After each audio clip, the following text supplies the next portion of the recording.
हमारे फार्मर्स पे जो प्रॉब्लम्स हैं वो आज नई नहीं है, ठीक है, वो काफ़ी टाइम से चली आ रही हैं।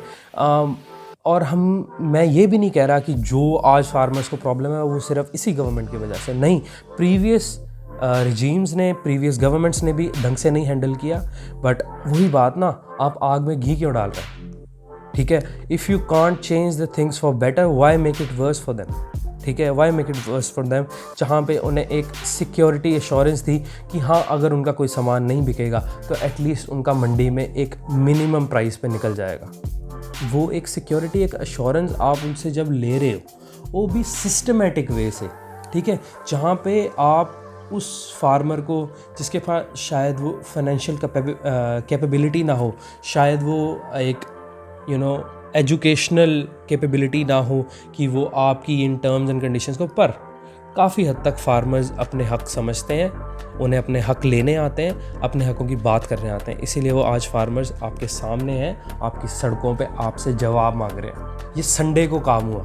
जब शायद हमारी मिडिल क्लास, जो शायद एक कोर सपोर्टर्स हैं इस रिजीम के, वो शायद घरों में बैठे मूवियाँ देख रहे थे, अपना संडे एंजॉय कर रहे थे। पर आवर फार्मर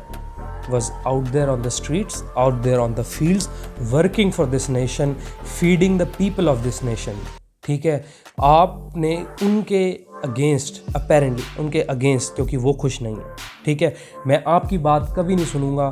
ठीक है, क्योंकि स्पेशली उस मामले में जहाँ पे आप कोई डिसीजन ले रहे हैं फार्मर्स के लिए और आपने फार्मर से कोई कंसल्टेशन नहीं की, आपने उनसे कोई डायलॉग नहीं किया, ठीक है, और आपने जिस तरीके से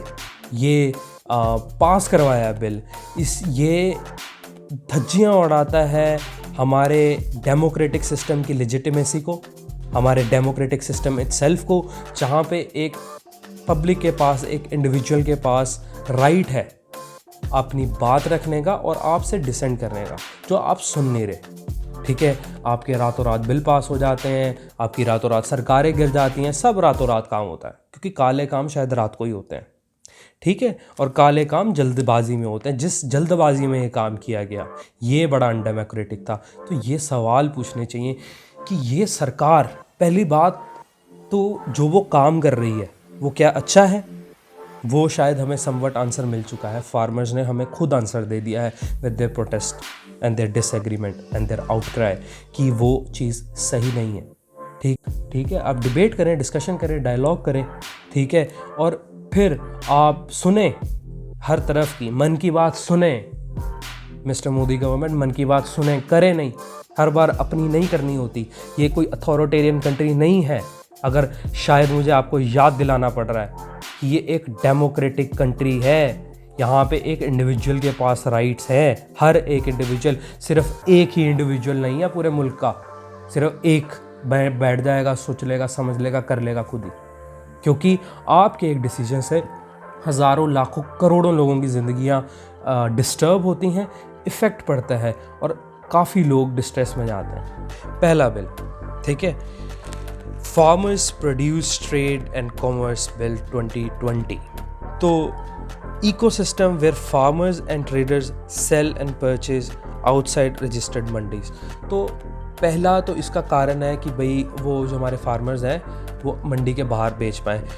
जो कि मैं शायद आपको बता दूं, कोई फार्मर कोई मजबूर नहीं है ऑलरेडी, जो हम, अगर ये नए बिल की ज़रूरत नहीं है इस चीज़ के लिए, क्योंकि हमारा farmer can already sell his produce outside of the mandis, उसके पास पूरा हक है,